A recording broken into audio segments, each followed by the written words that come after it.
ಅವ್ರಿಗೆ ಎರಡು ವಿಚಾರವನ್ನು ಹೇಳಕ್ಕೆ ಇಚ್ಛೆಪಡ್ತೀನಿ.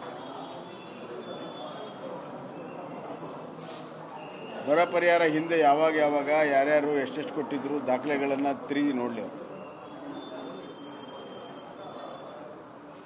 ಈಗ ದಿಲ್ಲಿಯಲ್ಲಿ ಹೋಗಿ ಮುಷ್ಕರ ಮಾಡುವಂಥದ್ದು ಇದೊಂದು ರಾಜಕೀಯ ಸ್ಟಂಟ್, ಇಷ್ಟು ಬಿಟ್ಟರೆ ಏನೂ ಇಲ್ಲ. ಲೋಕಸಭೆ ಹತ್ತಿರ ಬರ್ತಾ ಇದೆ. ಲೋಕಸಭೆಯಲ್ಲಿ ಇಡೀ ರಾಷ್ಟ್ರದಲ್ಲಿ ಮತ್ತು ರಾಜ್ಯದಲ್ಲಿ ಕಾಂಗ್ರೆಸ್ ಜನಪ್ರಿಯತೆ ಕಳ್ಕೊಳ್ತಾ ಇದೆ. ಹೀಗಾಗಿ ಡಿ ಕೆ ಶಿವಕುಮಾರ್ ಅವರು ಈ ಸ್ಟಂಟನ್ನು ಮಾಡ್ತಾಯಿದ್ದಾರೆ, ರಾಜಕೀಯ ಸ್ಟಂಟ್, ಅದು ಬಿಟ್ಟರೆ ಏನೂ ಇಲ್ಲ. ಇವತ್ತು ರಾಜ್ಯದ ರೈತರಿಗೆ ಒಂದು ನಯಾ ಪೈಸಕ್ಕೆ ಬಿಡುಗಡೆ ಮಾಡಿಲ್ಲ. ಅವರೇ ಹೇಳಿದರು ಬೆಳಗಾವಿ ಅಧಿವೇಶನದ ಮುಂಚೆ 2,000 ರೂಪಾಯಿ ಪ್ರತಿಯೊಬ್ಬರಿಗೆ ಮಾಡ್ತೀವಿ ಅಂತ. 2,000 ರೂಪಾಯಿ ಅದಕ್ಕೂ ಸಾಲಲ್ಲ, ಕನಿಷ್ಠ 2,000 ಬಿಡುಗಡೆ ಮಾಡಲಿಲ್ಲ. ಅಸೆಂಬ್ಲಿ ಒಳಗಡೆ ಹೇಳಿದ್ರು ಮಾಡಲಿಲ್ಲ. ಈಗ ಅಸೆಂಬ್ಲಿ ಮುಗಿದ ಮೇಲೆ ಮತ್ತೆ ಹೇಳ್ತಾ ಇದ್ದಾರೆ ಬಿಡುಗಡೆ ಮಾಡ್ತೀವಿ, ಇನ್ನೂ ಬಿಡುಗಡೆ ಮಾಡಲಿಲ್ಲ. ಯಾಕೆ ಬಿಡುಗಡೆ ಮಾಡಲಿಲ್ಲ? ಅದಕ್ಕೆ ಮೊದಲು ಉತ್ತರ ಕೊಡಲಿ. ನಮ್ಮ ರಾಜ್ಯದ ರೈತರಿಗೆ ಮೊದಲು ಉತ್ತರ ಕೊಡಲಿ.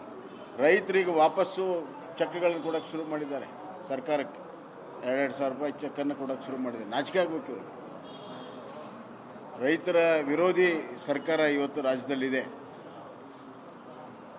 ರೈತರ ವಿಚಾರದಲ್ಲಿ ಸಂಪೂರ್ಣವಾಗಿ ದಮನಕಾರಿಯಾಗಿ ಇರುವಂಥ ನೀತಿ. ರೈತರ ಅನ್ನದಾತನನ್ನು ಕಡೆಗಣಿಸಿ ಅನ್ನ ಬಗ್ಗೆ ಕೊಡೋಕ್ಕೆ ಸಾಧ್ಯ ಇಲ್ಲ ಅನ್ನುವಂಥ ಅರಿವು ಸುದ್ದ ಈ ಸರ್ಕಾರಕ್ಕಿಲ್ಲ. ಕೇವಲ ರಾಜಕಾರಣ ಬಿಟ್ಟರೆ ಮತ್ತೇನು ಮಾಡ್ತಾ ಇಲ್ಲ, ಭ್ರಷ್ಟಾಚಾರ ಬಿಟ್ಟರೆ ಮತ್ತೇನು ಮಾಡ್ತಾ ಇಲ್ಲ. ತಮ್ಮ ಹುಳುಕನ್ನು ಮುಚ್ಚಿಕೊಳ್ಳಲು ಇವತ್ತು ಕೇಂದ್ರ ಕಡೆ ಬೊಟ್ಟು ಮಾಡಿ ತೋರಿಸ್ತಾರೆ.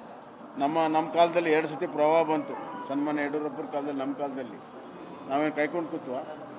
ಕೇಂದ್ರ ಸರ್ಕಾರ ಕೊಟ್ಟ ಮೇಲೆ ಕೊಡ್ತೀವಿ ಒಂದು ಪರಿಸ್ಥಿತಿ ಏನಾಗಿರೋದು. ಅವತ್ತು ಯಡಿಯೂರಪ್ಪನವರು 5 ಲಕ್ಷ ರೂಪಾಯಿವರೆಗೂ ಮನೆ ಕೊಟ್ಟರೆ ನಾನು ಬೆಳೆ ಪರಿಹಾರ 2 ಪಟ್ಟು ಕೊಟ್ಟಿದ್ದೇನೆ. ಸುಮಾರು 3,000 ಹತ್ತತ್ರ 3,000 ಕೋಟಿ 1.5 ತಿಂಗಳಲ್ಲಿ ಎಲ್ಲ ರೈತರಿಗೆ ಬಿಡುಗಡೆ ಮಾಡಿದೆ. ಬೇಕಾದಷ್ಟು ಉದಾಹರಣೆ ಇದೆ. ಇವತ್ತು ಅತಿ ಹೆಚ್ಚು ಬಜೆಟ್ ಮಂಡನೆ ಮಾಡಿರುವಂಥ ಮುಖ್ಯಮಂತ್ರಿಗಳಿದ್ದಾರೆ.